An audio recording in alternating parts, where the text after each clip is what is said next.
morning, good morning, good morning. How is everybody doing today?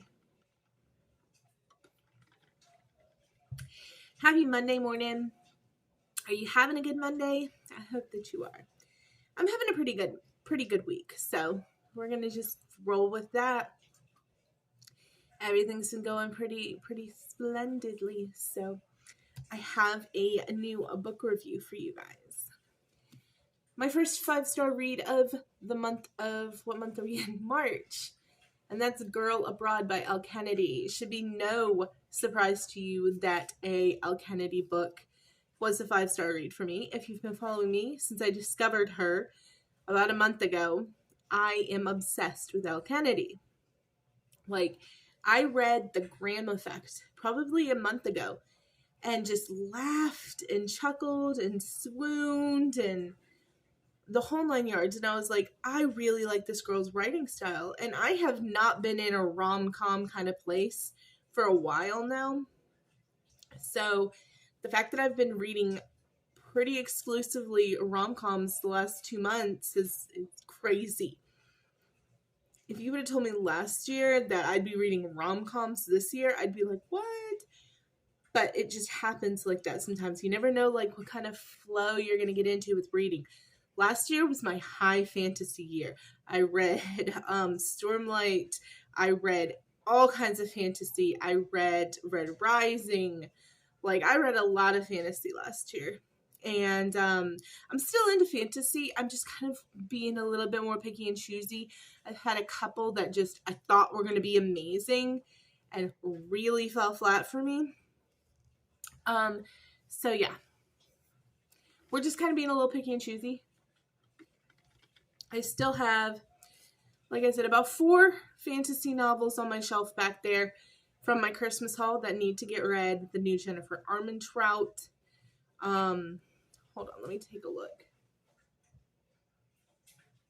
We have A Crown of Ivy and Glass, Starbringer, and Fall of Wrath and Ruin that are over there on that shelf that need to be read. So I just started the newest Lynn Painter. Hopefully before the end of the month, I'm going to knock one more of those off of my TBR. So yeah, that's kind of something I'm looking forward to doing. But let's talk about what we came here to talk about. And that's Miss Girl Abroad and why it got a 5-star from me when nothing else this month has. This is absolutely classic Elle Kennedy in that it is witty, funny, cheeky. There's romance, a little bit of spice. This book takes place with a girl named Abby, and her dad is like a famous rock star. But what I love is that Elle doesn't lean too hard into that. I feel like a lot of times with like Tessa Bailey, if her heroine was a famous rock star, she would lean heavily into that trope. Elle Kennedy, it's something that we know about him. It kind of explains why she's got the money to do this semester in England and live in this apartment. But she's not leaning super heavily into it. So she decides to go to a year of college in England at Pembroke, this school there. And she does an online application for like an apartment roommate type situation, and the names are like Lee, Jamie, and Jackie. They're very unisex names, and so she assumes all these times she's communicating with them that they're girls. Trying to find out they're 3 boys, and she moves into this apartment with 3 boys, and hijinks ensue, of course. She meets Nate, who's like a bassist in a band and is dating one of their mutual friends, and she kind of has a thing for the Australian rugby player who she lives with named Jack, aka Jackie. There's like a English lord who shows interest in her, and she ends up in this big love triangle. And she's also on the side doing research for her class on this family, the Tullys, who are like this famous British family who have fallen out of favor with the crown. And there's like rumors of a curse on them, and she buys this painting at an estate sale. And so in the background of this love triangle, her kind of figuring herself out, it's very much a coming of age book, I find. She's also doing this hunt for more information about the Tully family, specifically Josephine, the young woman in this photograph. She wants to know more about her. She wants to learn her story and what happened to her. This photograph has really kind of captivated her. I'm sorry, it's a painting, not a photograph. And yeah, so it's just a really fun novel.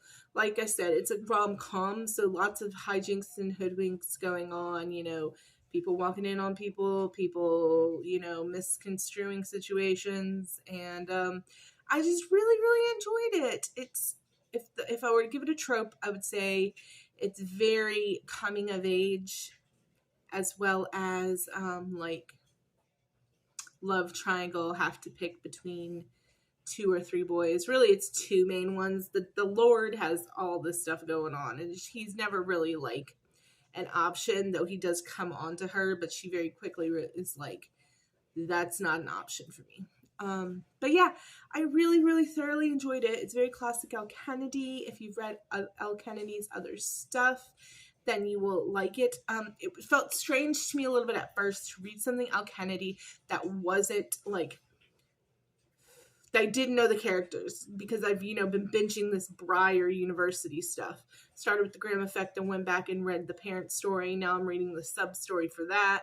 Like, I've been reading a lot of Elle Kennedy's Briar University focused stuff.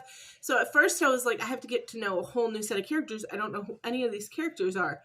But it was very easy to do. And I really enjoyed it. I thought that it was excellent. Like I said, I gave it my first 5-star of the month. So if you're looking for a nice rom-com that's got a little draggy in the middle, the end was really good. Like the last 25-30%, top tier. I will say it drug just a little bit in the middle. I found myself wanting to get to the point just a little bit, but for the most part, it didn't take away from the book. I liked it a lot. Like I said, first 5-star of the month. I'm happy to give it to Girl Abroad by Elle Kennedy. It earned it. It had a cute, fun vibe. It made me chuckle a lot. I liked it. So, yeah. That's my review for Girl Abroad, you guys. What else do you guys want me to read? Please leave comments and suggestions. I'm just kind of going through my own TBR and uploading videos here. So if there's a specific book that you want me to read, I will absolutely read it for you guys. I've been saying I want to do Haunting Adeline for a while and almost do like a read with me on that one, just because I've heard it is wild. And so we might be doing that soon. I just need to, when you get into that dark of stuff, I got to be in the right headspace for it. And right now, not. So coming soon, Haunting Adeline, read with me.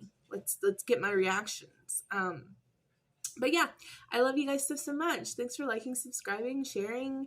Please continue to do so. It means the world to me. And I hope you guys have a wonderful week. I will see you guys on Wednesday.